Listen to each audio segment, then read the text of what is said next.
My name is Sophia Bertolo, and I'm a senior at Granada High School. First, I'd like to thank the Olympian Granada boosters for providing me and other athletes this honor and opportunity. While other kids were learning how to ride a bike, shoot a free throw, or run, I was learning how to think 5 steps ahead, anticipate risk, and make calculated decisions under pressure. Turns out, playing competitive chess as a kid shaped who I would later become as an athlete. I grew up in the Bronx, New York. I'm sure many of you are picturing the luxury penthouses and city glamour depicted in the movies. But growing up in the Bronx meant growing up in the version of New York that doesn't make it to the big screen.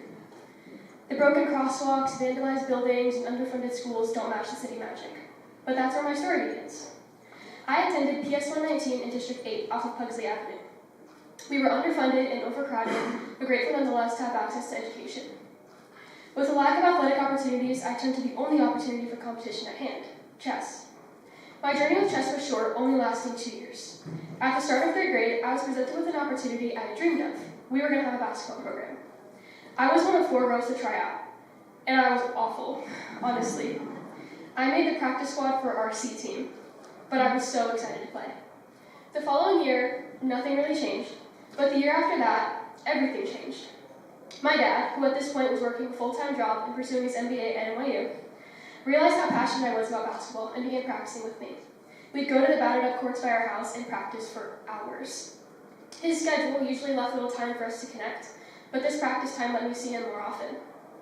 A new love for basketball set in, not just for the sport, but for the connection it built between me and my dad. Before I knew it, I was the first of 2 girls to make our program's A team and was the first girl to ever be a starter. I moved from New York to Fremont before 6th grade, and then again to Livermore a year later. Every move brought change, but I found stability through sports, particularly basketball.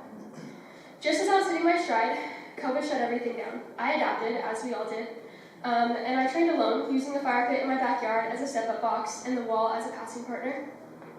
I really did miss my team, though. When we finally returned my freshman year, I made JV and was named captain, and by my sophomore year, I made varsity, something I had worked incredibly hard for. But even with all the success and achievements that season, I couldn't shake the thought that something was missing. So that spring, I took the risk and I went out for track. My athletic path finally clicked into place. That year, I tried a bunch of events and even surprised myself in making the all-time list in 300-meter hurdles. I realized that track wasn't just a new sport, it was a new path. It was new and uncertain, but surely it was mine. I didn't wait for spring to start preparing for my junior season. I started in the summer. I began training with my personal trainer, Chanel Height, for hours every single day. In the fall, I added flag football into the mix, which meant double days after a full school day. It was exhausting, but I was really committed to my training regimen.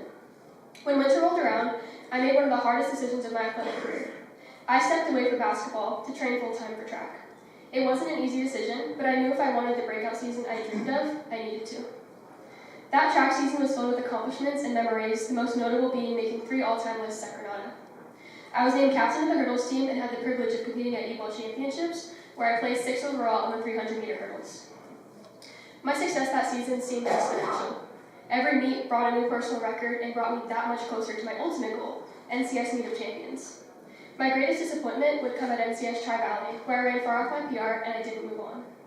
While initially my hurt and disappointment stung, it forced me to reflect on my journey and remember why I love sports in the first place. I realized I had been chasing success with my eyes open, but I remained completely blind to every sacrifice I was making along the way. Always planning the next move and always looking ahead, I failed to enjoy the process.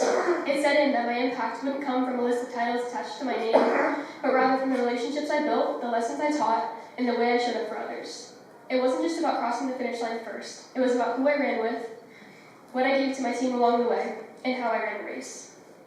I spent my senior year filled with gratitude for the opportunities I've had and the growth I've experienced. I was able to play a final season of flag football as captain, and can confidently say that Disney karaoke carpools to games is the best way to prepare. I'm fortunate to have returned to basketball this year, also as a captain, and now firmly believe that Dutch Bros taste 1,000 times better when you're with your team after a game. As for track, my final season as a varsity captain is still underway, but I'm no longer fearful of when and where the end will be for me. I've already been gifted a season of laughs, smiles, and occasional frantic sprints to the nearest trash can. I may not remember the final score to every game I've played, or to the time to every race I've run, but I will forever remember and cherish every single memory with my teams. That is what makes me the athlete and person I am today. Thank you.